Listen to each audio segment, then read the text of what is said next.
The Adventures of Tom Sawyer by Mark Twain, Chapter 35. The reader may rest satisfied that Tom's and Huck's windfall made a mighty stir in the poor little village of St. Petersburg. Actual cash seemed next to incredible. It was talked about, gloated over, glorified, until the reason of many of the citizens tottered under the strain of the unhealthy excitement. Every haunted house in St. Petersburg and the neighboring villages was dissected plank by plank, and its foundations dug up and ransacked for hidden treasure. And not by boys, but men. Pretty grave, unromantic men, too, some of them. Wherever Tom and Huck appeared, they were courted, admired, stared at. The boys were not able to remember that their remarks had possessed weight before, but now their sayings were treasured and repeated. Everything they did seemed somehow to be regarded as remarkable. They had evidently lost the power of doing and saying commonplace things. Moreover, their past history was raked up and discovered to bear marks. The village paper published biographical sketches of the boys. The widow Douglas put Huck's money out at 6%, and Judge Thatcher did the same with Tom's at Aunt Polly's request. Each lad had an income now that was simply prodigious, $1 for every weekday in the year and half of the Sundays. It was just what the minister got. No, it was what he was promised. He generally couldn't collect it. $1.25 a week would board, lodge, and school a boy in those old simple days, and clothe him and wash him, too, for that matter. Judge Thatcher received a great opinion of Tom. He said that no commonplace boy would ever have got his daughter out of the cave. When Becky told her father, in strict confidence, how Tom had taken her whipping at school, the judge was visibly moved. And when she bid grace for the mighty lie which Tom had told in order to shift that whipping from her shoulders to his own, the judge said with a fine outburst that it was a noble, a generous, a magnanimous lie. A lie that was worthy to hold up its head and march down through history breast to breast with George Washington's lauded truth about the hatchet.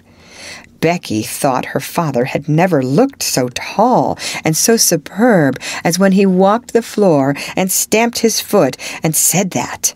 She went straight off and told Tom about it. Judge Thatcher hoped to see Tom a great lawyer or a great soldier someday. He said he meant to look to it that Tom should be admitted to the National Military Academy and afterward trained in the best law school in the country in order that he might be ready for either career, or both. Huck Finn's wealth and the fact that he was now under the widow Douglas's protection introduced him into society. No, dragged him into it, hurled him into it, and his sufferings were almost more than he could bear. The widow's servants kept him clean and neat, combed and brushed, and they bedded him nightly in unsympathetic sheets that had not one little spot or press to his heart and know for a friend. He had to eat with a knife and fork. He had to use napkin, cup, and plate. He had to learn his book. He had to go to church. He had to talk so properly that speech was become insipid in his mouth.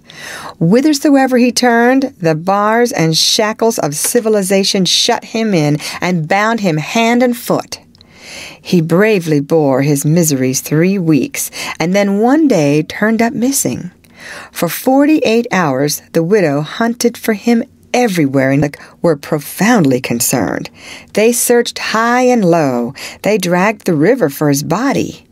Early the third morning, Tom Sawyer wisely went poking among some old empty hogsheads down, and in one of them he found the refugee. Huck had slept there. He had just breakfasted upon some stolen odds and ends of food, and was lying off now in comfort with his pipe. He was unkempt, uncombed, and clad in the same old ruin of rags that had made him picturesque in the days when he was free and happy. Tom routed him out, told him the trouble he had been causing, and urged him to go home. Huck's face lost its tranquil content and took a melancholy cast. He said, "Don't talk about it, Tom. I've tried it, and it don't work. It don't work, Tom. It ain't for me.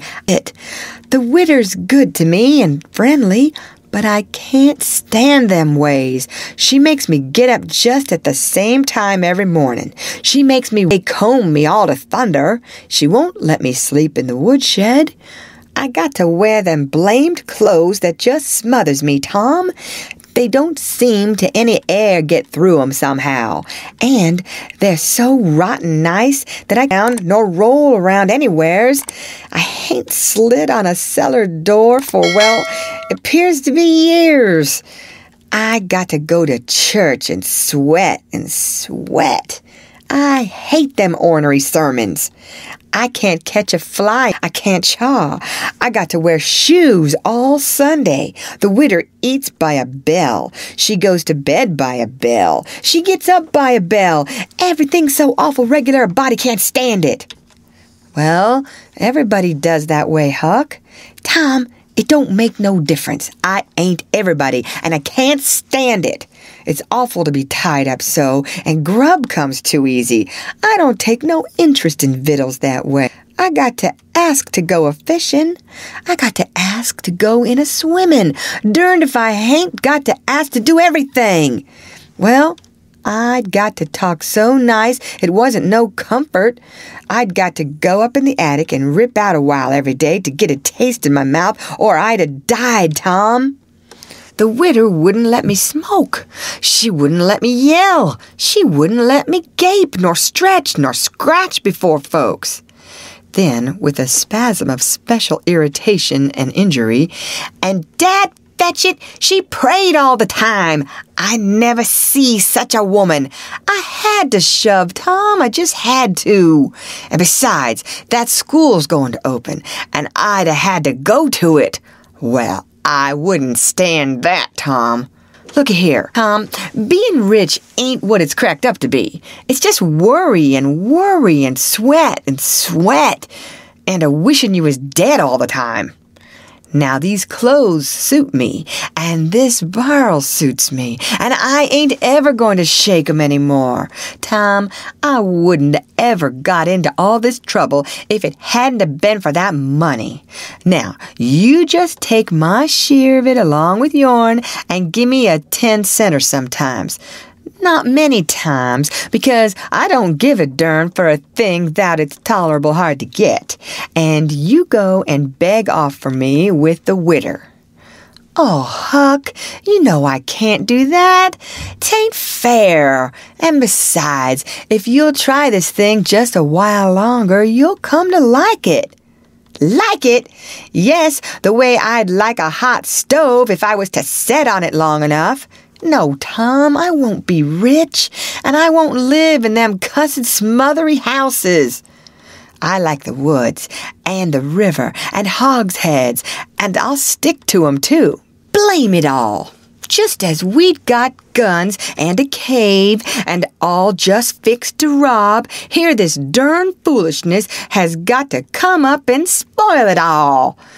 Tom saw his opportunity. "Looky here, Huck. Being rich ain't going to keep me back from turning robber." "No, oh good licks. Are you in real deadwood earnest, Tom?" "Just as dead earnest as I'm sitting here. But, Huck, we can't let you into the gang if you ain't respectable, you know."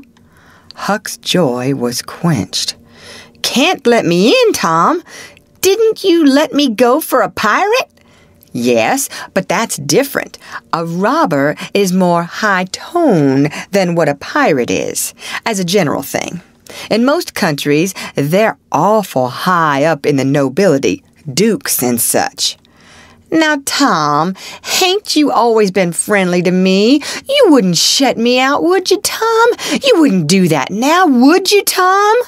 "Huck, I wouldn't want to, and I don't want to, But what would people say? Why, they'd say, Tom Sawyer's gang, pretty low characters in it. They'd mean you wouldn't. Huck was silent for some time, engaged in a mental struggle. Finally, he said, "Well, I'll go back to the widder for a month and tackle it and see if I can come to stand it, if you'll let me belong to the gang, Tom." "All right, Huck, it's a whiz. Come along, old chap, and I'll ask the widow to let up on you a little, Huck." "Will you, Tom? Now will you?" "That's good. If she'll let up on some of the roughest things, I'll smoke private and cuss private and crowd through or bust." "When you going to start the gang and turn robbers?" "Oh, right off. We'll get the boys together and have the initiation tonight, maybe." "Have the which?" "Have the initiation." "What's that?" "It's to swear to stand by one another and never tell the gang's secrets, even if you're chopped all to flinders, and kill anybody and all his family that hurts one of the gang." "That's gay. That's mighty gay, Tom, I tell you." "Well, I bet it is. And all that swearing's got to be done at midnight, in the lonesomest, awfulest place you can find. A haunted house is the best, but they're all ripped up now." "Well, midnight's good anyway, Tom." "Yes, so it is. And you've got to swear on a coffin and sign it with blood." "Now, that's something like. Why, it's 1,000,000 times bullier than pirating. I'll stick to the widder till I rot, Tom. And if I get to be a regular ripper of a robber and everybody talking about it, I reckon she'll be proud she snaked me in out of the wet." End of chapter.